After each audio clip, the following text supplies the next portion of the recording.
Today on the Grave Talks, the haunted Seminole death house. In the area of Seminole, Florida, there's a building with a tragic and storied past. Its inhabitants tend to leave very quickly for strange reasons. The building is known to the local paranormal community as the haunted Seminole death house.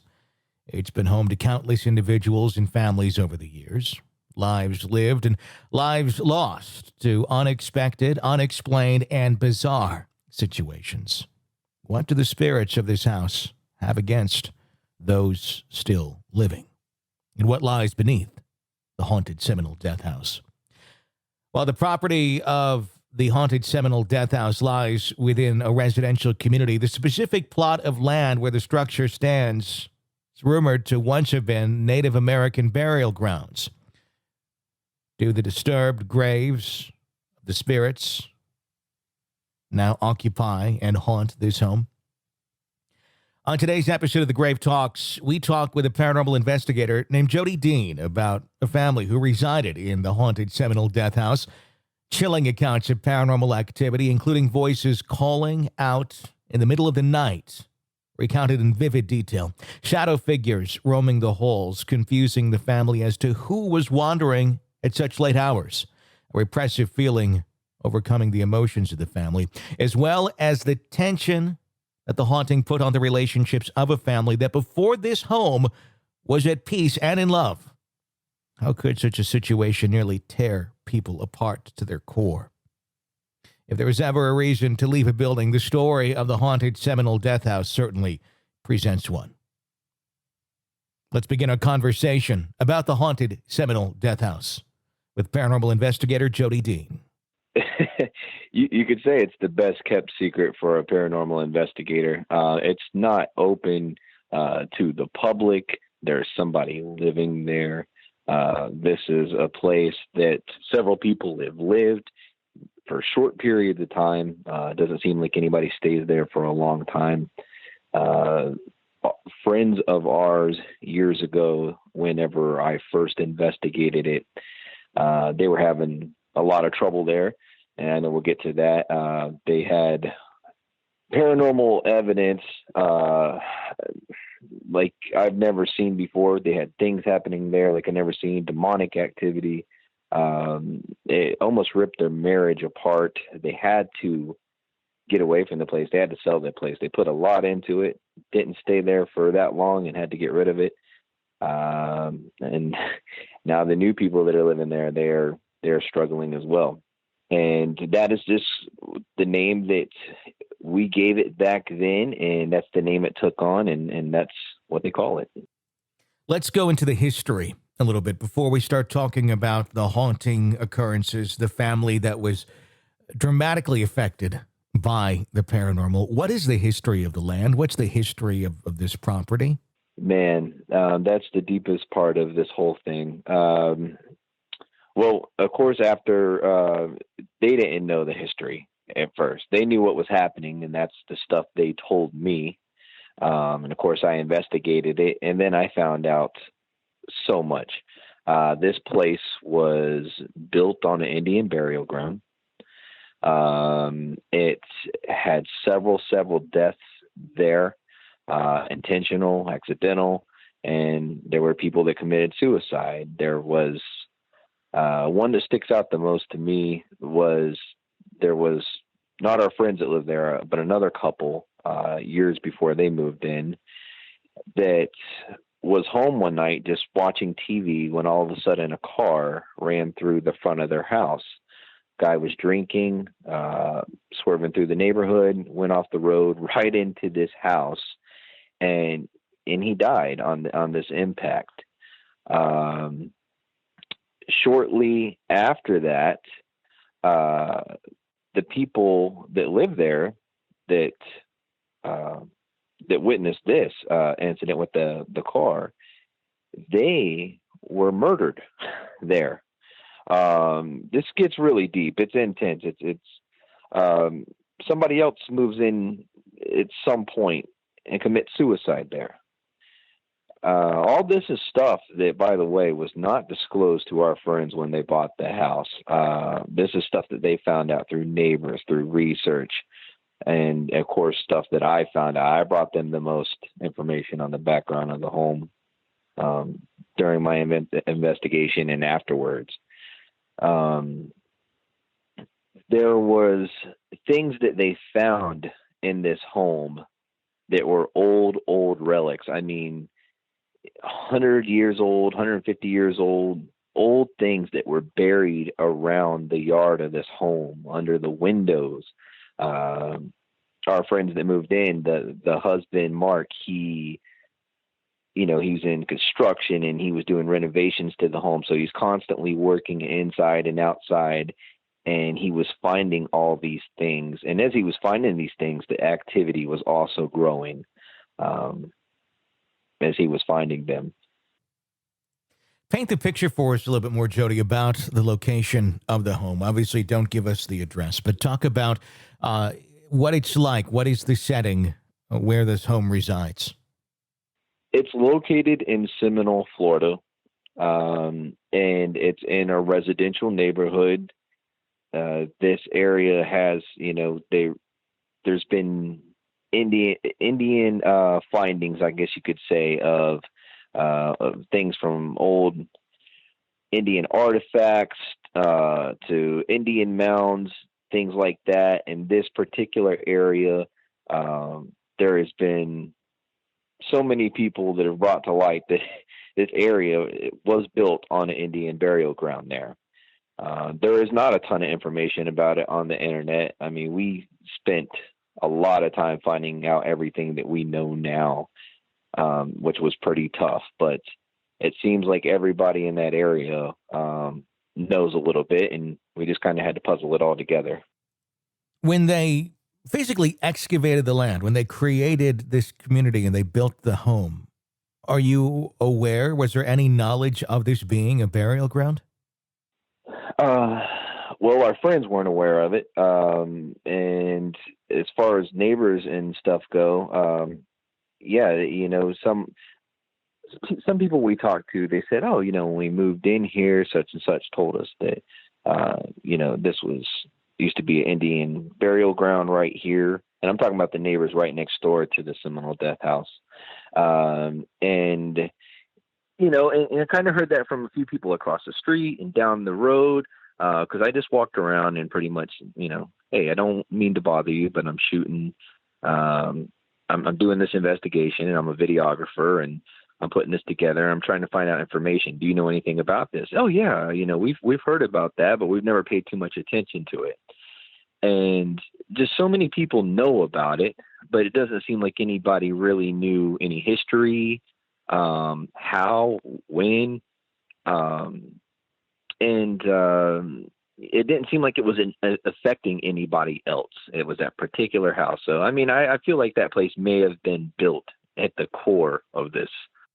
It's just so troubling, but it's something that we've seen and heard stories of, where an excavator or a contractor or a developer will have a plot of land, maybe be aware of its history, of what is there, and how it may be sacred, but the almighty dollar ends up ruling that decision, and homes are built, and then homes are very haunted. That seems to be a reoccurring theme in many parts of our country. That's what it came down to. Yeah. Because I mean, of course, the first thing you would think is it would be some kind of historic sign saying this is some kind of, historic landmark, something, but no, I mean, it seemed like a lot of people didn't know the depth of the story, but everybody knew it was an Indian burial ground. And then there was a lot of things that validated that, with certain things that we found. I mean, we found some amazing things that were, the family ended up bringing to antique, well-known antique dealers and historians, and just finding out like, wow, these are amazing pieces that you have here. And they're also very dark. So, there were things that kind of confirmed that there, but I guess the most being, the activity and the experiences and the evidence that's been caught there. Let's talk about some of the experiences, some of the haunting encounters that people began to have at the Seminole Death House in the area. Absolutely, yeah. Well, to take it back to what I know is the beginning, our friends were happy-go-lucky couple, just like me and my wife. Never argue, never fight. I mean, just couldn't ask for a better relationship, better people, good people. Really excited about getting this house, their first house. They come in here and, there's nothing but positive things going on in their life. And almost immediately coming into this place, things change as they move in. When they've been looking at the place, to buy it, and their little trips over there, it doesn't seem like anything has happened. But soon as they start moving their stuff in, that's when things start happening. That's when it seems like it's all starting to spiral out of control, and quickly too. Some of these things, they take a while to unfold. They came in there and automatically they start, arguing within their first few weeks there. And I'm like, that's weird. It feels like there's a negative energy all of a sudden, and everybody's noticing that their children, I forgot to mention that. I mean, they had 3 kids, and they were affected by this very badly. The next few months, the fighting is continuous. The kids are starting to show signs of bad behavior. There's things happening around the house to where they're now saying, this place is haunted. Something that they never really believed in. They were kind of they were skeptical about this whole thing, or never had experiences to say, hey, something is haunted. Now they're saying, we're hearing voices. Did you hear that? Yeah, I heard that. I'm seeing things at night. At the foot of their bed, they told me they seen shadow figures in the hallway. It looked like people were pacing at night. When they were in one room, they would hear something going on in another room. They go in there and it stops, and they're seeing things in mirrors, and pictures are moving on the walls, and they're being touched, and scratches are appearing out of nowhere when they haven't, rubbed against anything or nobody's touched them. Just constantly events going on every single day. And the biggest thing being that they all know the way they're feeling is not who they are. It's not themselves. That something is messing with them, and now they're really starting to get scared because this is all new to them. They're in a new house. They're supposed to be happy, and they're falling apart. And everything outside the home is good. Work is good. Life is good. Bills are paid. Everybody's healthy. But inside, this is starting to change everything. When these things started to happen, were they immediately jumping to the conclusion of something paranormal is going on with our home or with our family? Oftentimes, I would think there would be kind of deductive reasoning of maybe this is that or something, some other influence, not always immediately paranormal as the reasoning. But what was their mindset? What was their thought process going through some of that? Well, they, first of all, they're thinking to themselves, wow, we've bought a haunted home.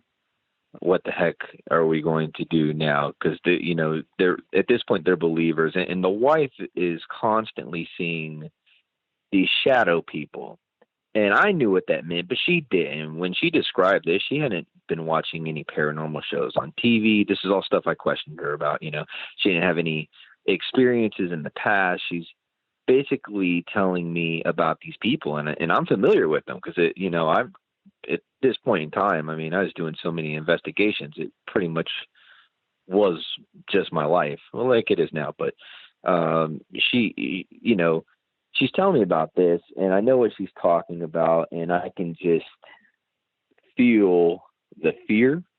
I can see the confusedness in both of these individuals, the husband and the wife. And I didn't get to spend too much time with the kids, but hearing the stories about, one of their sons, Kyle, he's just all of a sudden, he's doing weird things. He's talking more about death and not acting like himself. The daughter's wanting to do certain things she hasn't done, without going into too much detail. I don't want to give too much away about the kids, but it's just enough for me to understand that they've got a serious problem. And I had done some intense investigations. I had witnessed some crazy stuff, but I knew that this was going to be something that sounds weird to say, but I was looking forward to, because I was constantly trying to up the caliber of evidence, find the next big thing, and I knew this was going to be it.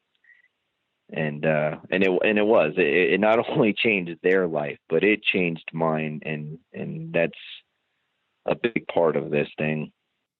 When you heard the story, these are people that you know. These are people that you have some history and some background with. So it's not just a random email. It's not just a random call where you're taking someone at their word. There's a level of credibility there, much higher than that. And with occurrences like you've been describing, was there any reservation? Was there any concern of maybe there's something going on here that's far beyond just a normal haunting, something that would be beyond your abilities to not necessarily go in and eradicate, but to go in and even understand without there being grave danger to yourself? What was your thought process going in? It it definitely was serious. It was one of the things that, I as an investigator, I've always been different than a lot of people. I've never worked with a team. I'm a one-man band. And at that time when I did this investigation, or knew I was going in there, no, I didn't have any reservations about it at all. I wasn't the kind to, do any cleansings or ask, say a little prayer before an investigation. I was one that just goes in there strong. And I knew that places that I had investigated before were not going to compare to this, because of how bad I seen them affected by it. I knew that we were going to get messages there. I knew that the EVPs were going to have a lot of meaning. I knew that we were going to probably get touched. I knew that this could probably stir up things even more, because even though they're telling us about this, they're not acknowledging this thing in their own home. And I knew that once that happened, that if it knows that we know it's there and we acknowledge it, that it's going to feed on that. And if you show fear with that, then it's just going to completely run your life. And it seemed like it was feeding on their fear. And I'll tell you about that later on. That came down to being the whole thing was fear. And I would say this: they suffered until they got out of that home. And they've been out of the home for some years now, and their life went back to normal, like before they ever moved in this house. They are the happiest couple in the world now, just like they were before. The kids are good. Everybody's doing great. It was like the further that everybody and anybody got away from this place, the better their life became. Let me ask you this, Jody. Do you believe there are locations in this world that are haunted, but they're not fixable, where there's nothing any living person can do to eradicate whatever the entity or beings are there to make it a peaceful, inhabitable environment? That is the best question. The best question ever, especially pertaining to this place. I think that this is one of those places that is damned. There is no fixing it. No priest, no exorcism's going to come in there and relieve what is there. There is too much.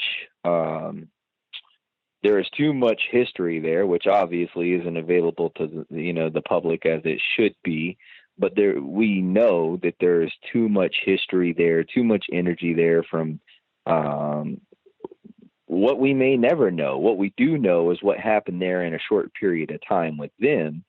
And now that the people that are living there are having these things. And I believe it's one of those demonic infestations. That word's been mentioned a lot in the last few years. And I believe it's one of those that is the real deal. I believe they're very rare cases. I know a lot of people on the internet, they say, oh, it's demonic activity. It's demonic activity. I think if they seen something like this and witnessed it, they would probably run. They have no idea this is a true demonic infestation. And I don't think there's anything that's going to come in there and beat it.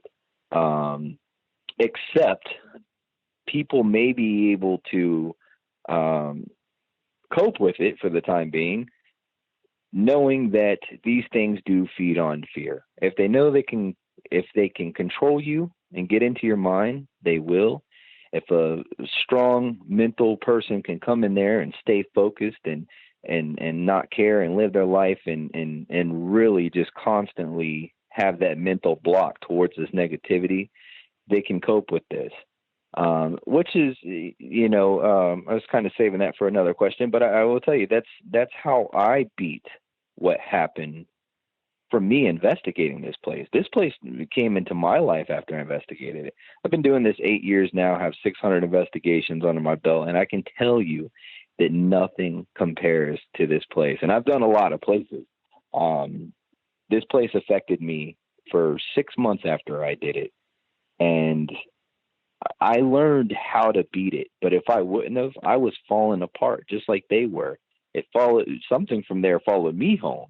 It was that strong that not only did it continue ripping them apart, but it started messing with me. And that's the first attachment that I ever witnessed and I ever suffered through.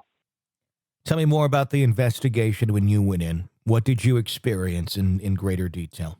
Well, as soon as I pulled up in front of the house, not one of those people that get scared or anything like that. I never have fear. I mean, I've been in sanatoriums and crazy places, and I never get those fear jitters like, oh man, I'm scared to go in this one.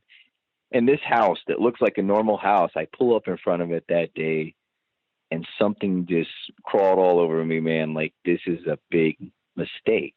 But I'm committed now. These are friends of ours. This is what I do. I'm going in there. I'm at least going to try and provide some kind of answers for them. I grab my gear. I meet them at the door. And as soon as I walk in, I feel something there. And at this time, I wouldn't say that I've developed the kind of empathicness that I have now. Not like psychic, I can tell the future, but now I'm really in tune with things where things just come to me and I double validate them then through evidence I capture. But at this point, I walk in there and I can feel the presence of people other than the people that I'm talking to I can see with my own eyes, and I can feel a negativity there. First of all, any location I go to, I walk the location. I try to see if I feel anything. And every part in that home, I felt like something was on my heels. And before I even started the investigation, I felt, something just kind of like move across my neck. And then I felt something tug my shirt. And I never felt anything like this in a short period of time. Like maybe I do one investigation and that would be the only thing that happened. You might feel like you got touched. Just a few hours in this place, and I had been touched. I had asked everybody at one point to leave the room and just kind of let me, just focus and talk to it without recording and see if I could have any personal experience. And I could hear with my naked ear, I could hear a response. What it said, I don't know. I just know how it made me feel. Then I begin the investigation. And that's when things got really crazy. I asked the couple to be present with me while I investigated, as well as my wife at the time. I wanted them to witness anything maybe that could happen. I'm a bit of provoker, and this is not the kind of place that I needed to provoke at, but I wanted to see what we were dealing with right then and there. And that's the way I opened up the investigation. Not a good idea for anybody listening. I come in there and I start, challenging it, asking it to show itself, demanding that it tell us who it is, what it is, that it's, it needs to leave this family alone. And some of the real-time responses that we got that day are kind of branded into my mind. I mean, I'm asking, do you believe in God? And you hear this crazy voice come through within seconds of me asking this question, saying, Jesus, who?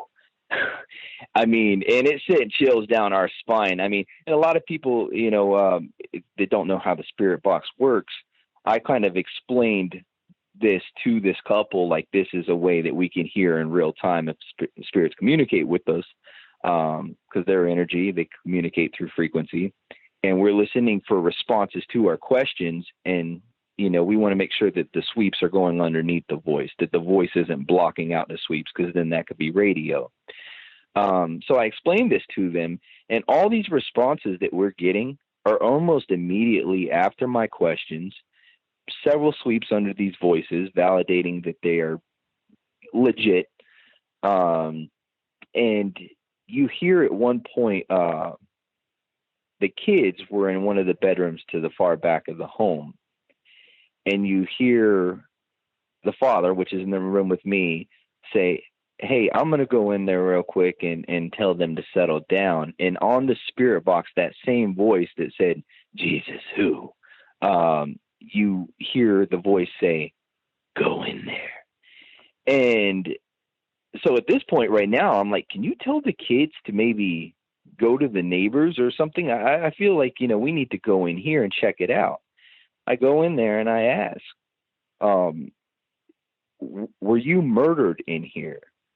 Is this where you hung yourself? Because I'm trying to figure out what spirit this could be from which death that happened. And when we go in there, we all hear no. And a few seconds later, you hear, you're going to die.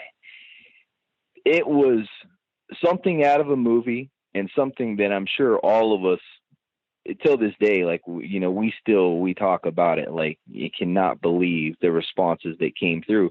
And this wasn't a 24-hour investigation. I didn't go for 2 or 3 days in a row coming over there to the property. This was maybe a 6-hour thing, going in there. And we caught so much responses, that obviously we knew something mean. It sounded like it was evil was there. And then that's when more stuff started happening. If you'd like me to go on, I'll tell you that, at this point right now, I'm starting to get very, very angry. Like something is taking me over. Like I felt like something just kind of jumped into my body. I feel really, really pissed, and they're all noticing it. My wife's telling me, maybe calm down. Don't be so aggressive with it. And I felt myself losing myself. I barely mentally, and this is something that never happened to me before. And now since then it's happened to me, but never at the caliber that this was. I mean, this was something showing me what it could do, because I was challenging it. And it was pretty much, I took it as saying, look, I'll show you what I can do. And I had to step away from the property for a little bit. It's maybe like 20 minutes, just kind of regain myself. And I tried to go back there and say, okay, well, you know what? You're going to have to be tough, but don't be so tough, and try and figure out what it wants. So I do that. I come back in. We're setting up EMF detectors all over the home, and they're all going off, which is crazy, because these detectors, when we go into places, we usually will set them in areas where we'll sweep first of all to make sure there's not enough energy there that's going to set them off. Something legitly is going to have to interfere with, the surrounding EMF field of this detector to make it go off. So we set these in places that we feel are good spots. But here's the big thing. When I'm asking questions, when I'm asking it to do something, it's doing it. There is direct communication there. And then between the spirit box voices, the EMF detectors going off at the same time, we're double validating everything. It's starting to look like something out of a TV show. And we're all in shock here. They've never seen anybody do this before. And me knowing what's happening, I'm kind of like, this is the holy grail of investigations.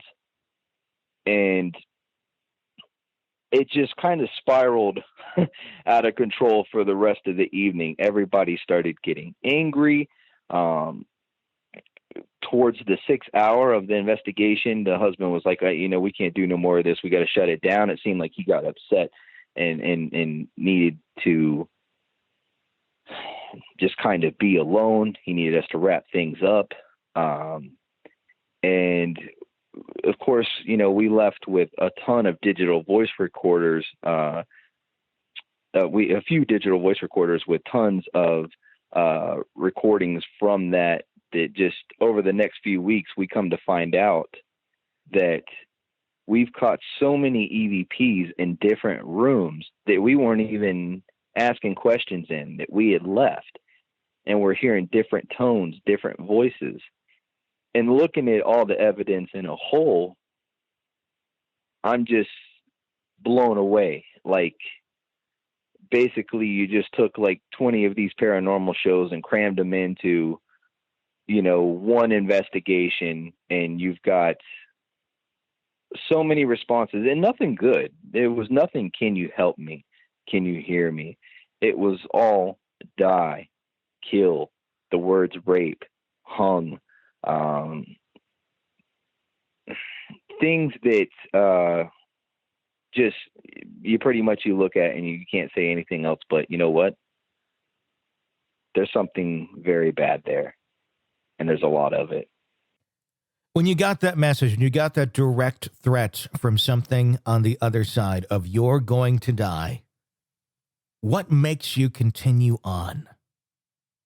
Well, I've never really changed to this point. I love evidence, whether it's good, it's bad, if it's just, crazy, evil, whatever it is, because, my whole thought process is I'm doing this for the research, and I want to see what these things can do. And at that time, that's what I was thinking is, you're telling me this. I want to see what you can do. I had always heard people talk about they had attachments, and I kind of, I was just a skeptic 8 years ago. And this investigation happened a few years into me being an investigator. And I had never witnessed an attachment. I had never heard the powerful Class A EVPs in real time like we were capturing. And I wanted to see what could happen. And trust me, a lot of people have said that to me. That's one that I would have walked away from. But I feel like if we walk away from it, then, what will we really know? And I learned so much from it. I mean, so much from it that it's inspired a book that I've been working on for a year and a half. And I'd say a majority of the book is about this investigation.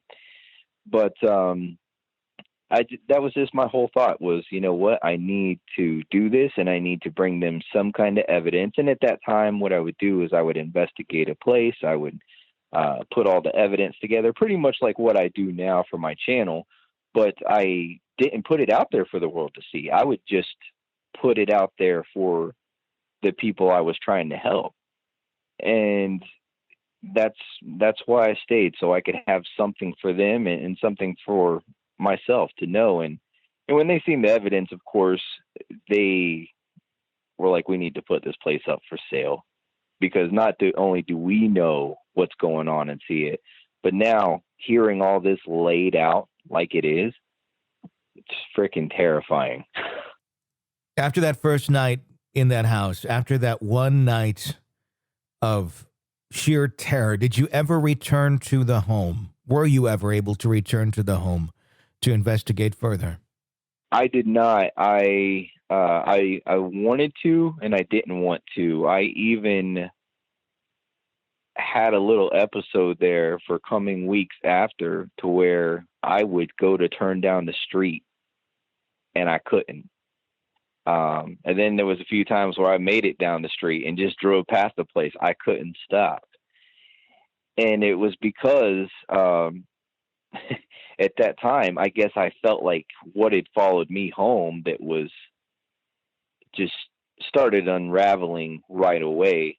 I felt like I needed to bring it back somehow, and I didn't really know how to do that at the time. Nor would I come to find out that it works like that.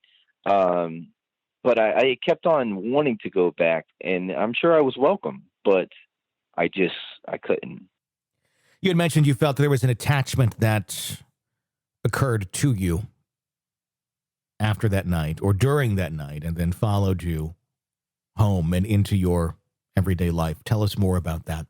Whenever we left there, I told you a little bit ago how I felt during that investigation. At one point, I got really, really mad and got upset, and I felt like something had kind of just jumped into me. I would, over the next 6 months after this investigation, starting within the first few nights of coming back from it, we started to see things in our home that we had never seen things in. You know, we had heard that an elderly woman passed away in our home, and it was, you know, ironic that we would communicate with her, we felt, you know, once a week, twice a week. We would just try and reach out to her, and we would capture a voice that sounded like an older woman, but we never had anything crazy going on. Now, all of a sudden, we're seeing these shadow people in our home. My wife is seeing them, and, you know, she was more of still in the skeptical stages about this whole thing. You know, like, we knew that we would go and capture EVPs, but when you hear people saying, "Oh, you know, I seen this full body figure," we were kind of like, "Yeah, I don't know," you know. You know, we would see shadows, but the whole full body thing and people describing with detail, like, I don't know about that. We started seeing it, and you know, she was constant. It affected her a little bit more, as far as she was terrified. Me, I knew something was going on, and I felt like I was getting very mad whenever it would mess with us. Like, it was trying to make me mad. It was trying to manipulate me emotionally. And, you know, some cases I can go into, I can feel the sadness of a spirit. I can feel if it's angry, if it's curious, if it's wanting to, you know, if it's wanting to know what's going on. Why can I hear people, see people, but they can't hear me or see me? This was different. This thing was wanting me to feel hate. It was wanting me to. I'll give you an example. I've done music for a long time, just for fun, as this, you know, side thing I enjoy doing. I built a beautiful vocal booth in this home out of wood. I was so proud of it. Out of nowhere, something set me off one night. I felt this thing messing with me. I went to work that day, and I had heard this voice in my ear constantly. The voice I was familiar with, the raspy, evil voice. And I'm like, wow, this is really following me to work now. I come home and I'm hearing this. I ripped this vocal booth apart with my bare hands like it was nothing in a matter of seconds. And Alicia looked at me and she said, Alicia, my wife, she looked at me and she was like, "What is wrong with you? What are you doing?" And I just looked at her and I said, "I don't know." I don't know. I spent a lot of money on this thing, time, and I did something. It wasn't me. I mean, I this thing was controlling me that bad. Me and her started arguing and fighting, something we never did. I mean, since then, until this day, I can tell you we've probably had 5 arguments. We just always been on the same page. I know it's rare with couples, but we just get along really great. And there was something here that we seen was wrong, and it happened after that during that investigation and after. So we knew that we had brought something home from there. We both felt, we brought something home, and it got really bad. It started to take a turn in our relationship. It was messing with me at work, in the home. I'm constantly, if I was recording music, I could hear voices that weren't a part of the music. If I was just laying in bed, we could hear something. She would wake me up in the middle of the night and say, "Jody, there is somebody standing at the foot of our bed." And it started happening so much that I would just look at her and say, "I know, just go back to bed." We were learning to live with this thing. And that's when it got scary, and I had to figure out how to beat it. And I did. It finally came to me, and I figured it out. Well, I realized that it had been preying on the fear of the people that were there. They were scared of it, and then they showed it that. And and by the way, we kept in communication with them. Of course, they're friends of ours, and they would constantly tell us, how they just started crying, today for no reason. Alicia, she's showing these signs around the house. She's, I think there's something there. I think there's something there. She's bugging out. And I said to myself one day, I wonder if we don't acknowledge it, if we just live our life and try and think about, whatever positive we do have going on, and stay focused and don't show fear, if it will mess with us as bad. And I said, "Do you think we can do that?" I said, "Can we please try it?" I wanted to get her on the same page. I felt that was the only way it would work. And we did that. It was a little tough because, things were constantly going on, but we got onto the same page. We stayed focused. We did anything we could do to take our minds off it. We tried to stay out of that, leave the house more when we could. And it felt like that was doing something. And then over time doing that, it got easier for us to do, of course. And I felt that energy slowly die out. But it was a job, sometimes we got to let our focus walls down. We just got to relax and let things happen as they're going to happen. But in this situation,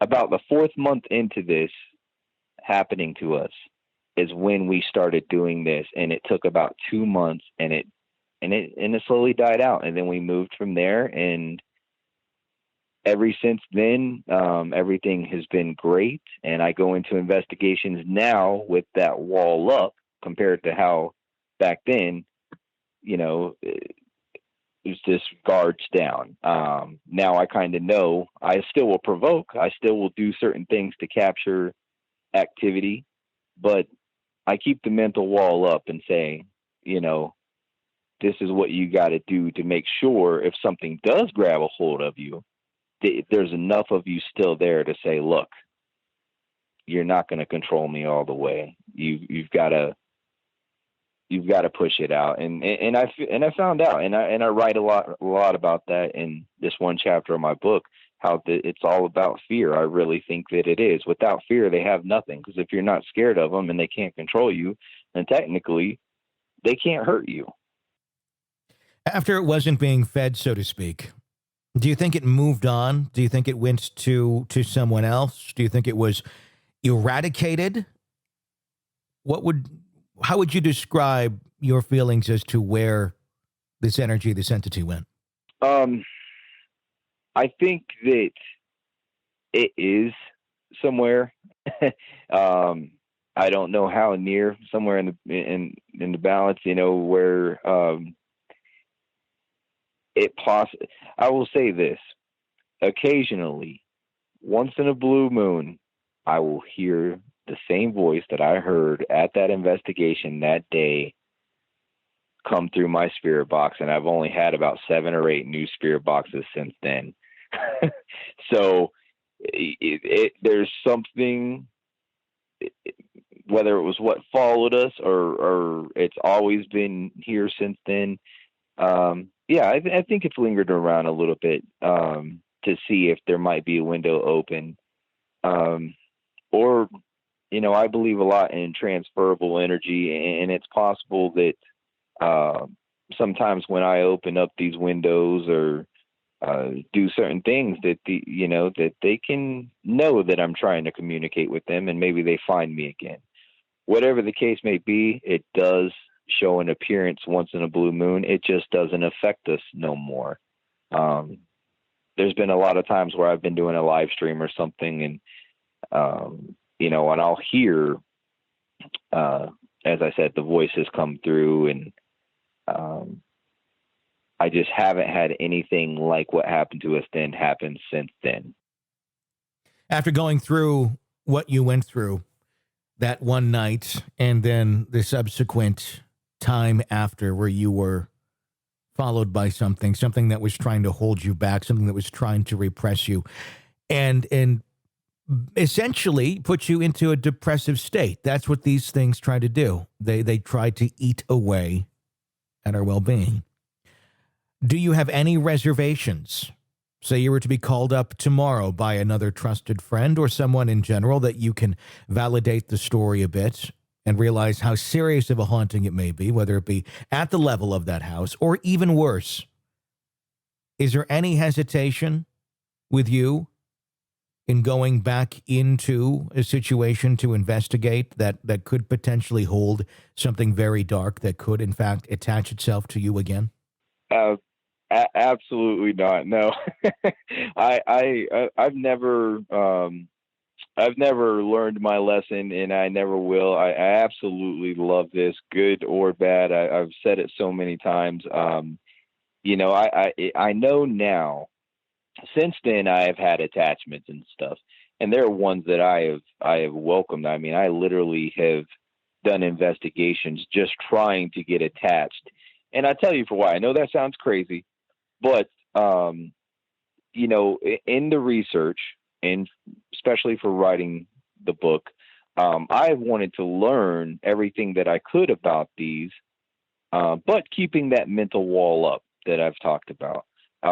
Because I figure we can feel, I want to know what spirits feel. I want to know what they see. And I feel for that 1 minute or those few minutes, however long they can attach to you, you kind of get a glimpse of that. If anything, you can feel how they feel, I mean, they can't necessarily give me their spirit eyes, I guess. Of course, there has been things that I have seen whenever I have undergone these kind of things. But I have felt the emotions of another individual and seen things that, seen and heard things that I otherwise wouldn't have. And I really believe the thing, I know that it's almost like you can let yourself be taken a little bit, and you can then say, okay, it's enough. You can snap out of it and, just kind of push it away and say, look, now you have to keep a distance. Since then, I have found witchcraft. That is something that I wasn't into at the time, something I researched for years, and now I use that in investigations and fueling and protection and cleansing, and so I do a lot now after the investigations. I don't want to do it before because I want stuff to happen. I don't want to go to some asylum to investigate and say, nothing attack us, nothing do anything. Then we go in and nothing happens. I want anything that can happen to happen. And then afterwards I do what I need to protect me and my family. So that's where I'm at now with that. I will keep provoking. I will keep going to any case that I can find, to learn everything that I can. Because, I mean, how else could we truly learn about demons if we don't if we don't deal with them, and learn what they can do. With you having firsthand experience of something very negative, very dark following you and being a force, have you ever had a situation where something attached to you that was the exact opposite? An attachment, but a positive one? A few times I will say something like a positive attachment, more or less. I wouldn't even call it attachment. I would call it like you're dealing with the spirit. Like if me and you were to sit down and talk about something going on in your personal life, and it was heartfelt, and I'm just listening to you, I would kind of feel like, I feel that sympathy, or I feel for you. Like when I'm trying to communicate, say at a cemetery at night with the spirit, somebody I know just maybe passed away last year. I'm trying to communicate with them, and all of a sudden I just get really happy or really sad, or I'm seeing things, that they want me to, hearing things that they want me to hear. I'm coming back with positive messages. As far as a true attachment to where I almost feel like I'm somebody else in a way, like mentally I'm still there, but I can feel like there's something else there too. No, I don't really feel good things. And I think that's because the good spirits aren't probably trying to push themselves into us. They're not trying to, grab us and use us like that. I mean, that's just my theory on it. I feel that, anything that's going to truly attach to us is going to be something that's trying to manipulate us and hurt us. And so I think that's why, that I don't really feel it too much like that. Give us the story. What is your knowledge now on the home, now that your friends have moved on and moved out? What, from a distance, is your knowledge of the Seminole Death House? Well, this is kind of interesting. So they moved out, and within their first 6 months moving out, we talked to them several times, and they just, everything was going great. The kids are doing good. They're doing good. They're happy. The wife tells us, like, wow, moving out of there was like crawling out from a dark sludge. And a little while down the road after they moved out, and I knew that this was something I probably should have stayed away from, because it could be hurtful to our friends. But I just happened to find the energy and strength to go by that home. And I asked the people, I said, I used to know somebody that lived here. I just wanted to ask you guys some questions, like I heard stories about things that had happened here in the past. And I was curious if you guys have heard any of those stories and if you've had any experiences. And they told me that, yeah, that they were, very weirded out at first, but then they were like super happy that somebody was talking to them about this, that they've been witnessing a lot of things, and it seems like there's something not right there. And I didn't go into depth of what happened with my friends. I don't want to scare them to death or anything. I just wanted to know and let them know that, I had heard things about it, but I wanted to see where they were at. And I told them that, not to live in fear, not to show fear, because these things can feed on fear. And they told me it's hard not to live in fear when you live with it. So, yeah, it seems that getting away from that place, good for our friends, new people coming in, same situation. And I could tell they were holding back a lot too. I mean, there was a lot they weren't telling me, they're just meeting me, of course, probably, but they gave me enough for me to know that they're suffering too. And for me to say, look, this house is everything that we know it is.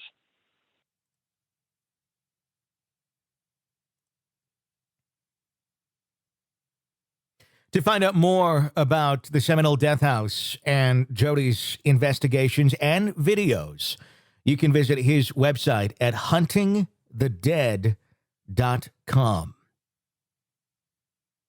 That's going to wrap up today's episode of The Grave Talks. If you enjoy the program, please do us a favor, press subscribe, whatever platform it is you're listening to us on. We greatly appreciate that and could not do the show without your support. Let your friends know about it as well. Sharing on social media helps tremendously, as does those reviews on Apple Podcasts, iTunes, Stitcher, wherever you download podcasts. Reviews, stars help us tremendously in letting other folks know that the show is on the air. Please do share and review. Until next time, for The Grave Talks, I'm Tony Bruschi. Thanks for listening.